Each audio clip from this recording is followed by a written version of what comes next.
তারা ক্ষমতা পাওয়ার পরে ক্ষমতা প্রদর্শন করে না, তাদেরকে আসল ক্ষমতা বলে।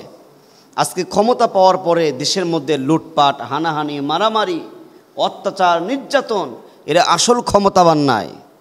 নবীজি সাল্লাল্লাহু আলাইহি ওয়াসাল্লাম গাছের নিচে ঘুমিয়ে আছে, একজন ইহুদি এসে বড় তরবারি নিয়ে আল্লাহ নবীজির গলার উপরে এরকম করে ধরলেন, আর ধরে বলছে, গো মুহাম্মদ, বল তোরে কে বাঁচাবে, কে তোরে বাঁচাবে? নবীজি বললেন আল্লাহ। যখন তিনি নবীজি বলছে আল্লাহ, তরবারিটা ঠাস করে জমিনের মধ্যে পড়ে গিয়েছে। তরবারিটা নবীজি ধরে আবার ওই ইহুদির গলায় ধরে বলছে, বল তোরে কে বাঁচাবে? আর ইহুদি বলে, এখন আমাকে মুহাম্মদ বাঁচাবে, মুহাম্মদ ছাড়া। ওগো মুহাম্মদ, তুমি যদি তরবারি চালু করো তাহলে দুনিয়া ছেড়ে আমাকে যেতে হবে। নবীজি বললেন, যা, তোরে মাফ করে দিলাম, তোরে ক্ষমা করে দিলাম।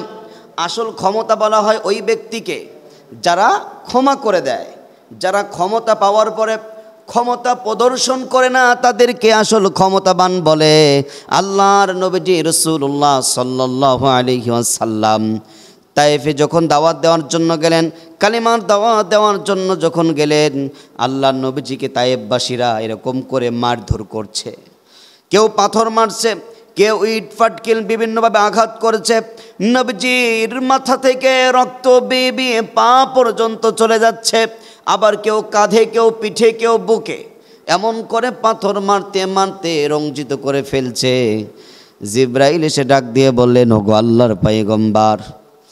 জিব্রাইল ডাক দিয়ে বলেন, নবী গো, আপনি একটা বার হাত তুলে আল্লাহকে বলেন, আল্লাহ, আল্লাহ তাআলা যেন এই তায়েফবাসীকে যেন আটকে, এই তায়েফবাসীকে যেন পাহাড় দিয়ে যখন মেরে ফেলা দেয়।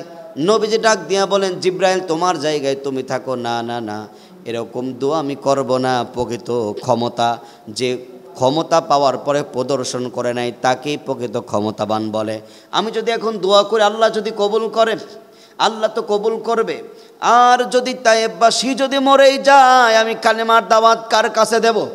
কার কাছে ইসলামের দাওয়াত দেব? কার কাছে আমি কোরআনের দাওয়াত দেব, লা ইলাহা ইল্লাল্লাহর দাওয়াত দেব? তার মানে নবীজি বোঝাচ্ছেন, প্রকৃত ক্ষমতাশীল ওই ব্যক্তি যারা ক্ষমতা পাওয়ার পরে যারা ক্ষমতা প্রদর্শন করে না।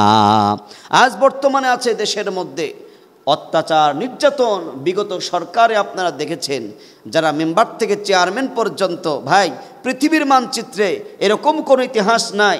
তৃণমূল থেকে একবারে উচ্চমূল পর্যন্ত পালাতে বাধ্য হয়, কারণ তারা মেম্বার থেকে মেম্বার, চেয়ারম্যান, প্রধানমন্ত্রী পর্যন্ত প্রতিটা সেক্টরে চোর, বাটপার, গুন্ডা, লুটপাট করছিল। এই জন্যই তাদের অবস্থা এমন হয়েছে, তারা পালাতে বাধ্য হয়েছে। একটু আলীর কথা যদি বলে, আল্লাহ নবীজির সাহাবী হযরত আলী রাদিয়াল্লাহু তাআলা আনহু নবীজিকে গালাগালি করেছে। একজন বেদুইন, একজন ইহুদি নবীজিকে গালাগালি করেছে।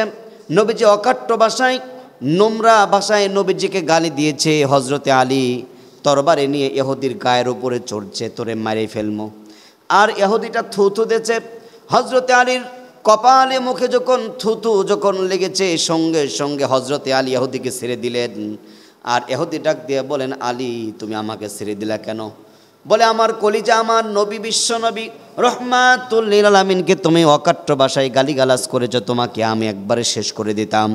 যখন তুমি আমাকে থুতু দিয়েছ, যখন তোমার থুতু আমার কপালে মুখে লেগেছে, আমি যেন নবীজির অকাট্য ভাষায় গালমন্দন করেছো, যার জন্য প্রতিশোধ নিতে এসেছি।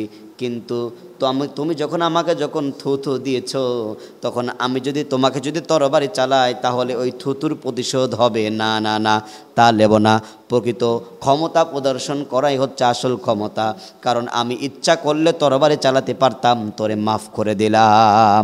আর যারা মাফ করে দিলেন, প্রকৃত ক্ষমতা দেখালেন না। হযরত আলী ক্ষমতা দেখালেন না, নবীজি ক্ষমতা দেখালেন না। আর আমাদের সমাজে আজকে বলে, কি সিনু আর কি হইনু রে।